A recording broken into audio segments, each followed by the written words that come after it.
Uy, bagong recipe na naman mga kapakners. Ginatan. Parang ang kanyang kata ay yilong-yilo na. Durug-durug na bawang. Hindi ko alam kung ano yun.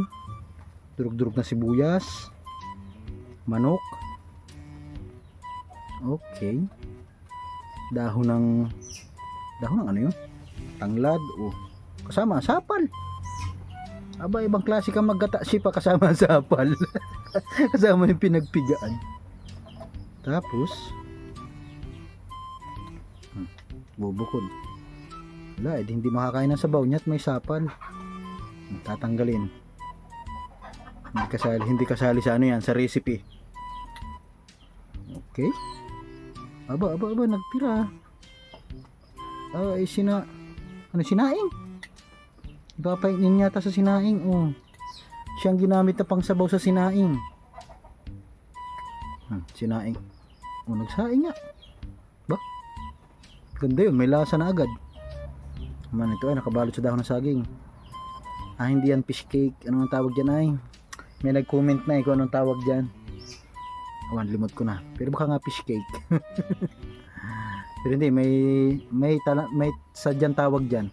Hindi rin naman toko yan eh. Pinalulutong. Tapos malutong na, parang si Charo na yan. Okay. Dinikdik na. Ito na yung mahalag na ano. Parang hot sauce yan oh. Ano kaya yun? Parang bago na naman yung pinapakita mo sa amin, chef. Kakaiba na naman yan. Sobrang halang yan. Mani. Ay. Mani pati. Yan nga pala yung parang fish cake. Ito yung ginataan. Ipiprito niya huli. Ay, di humalo lang doon sa mantika. Sayang naman yung mantika.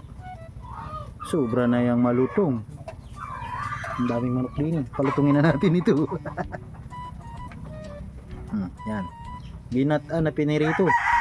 Hindi ba yun? Bagay, version mo yan.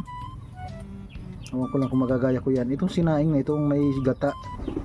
Hindi ko alam kung ay ayus o ayusin. Ayan, luto na. Sobra na ang masarap. May sili ba? Wala naman ano. Hindi naman sili siguro yan. No?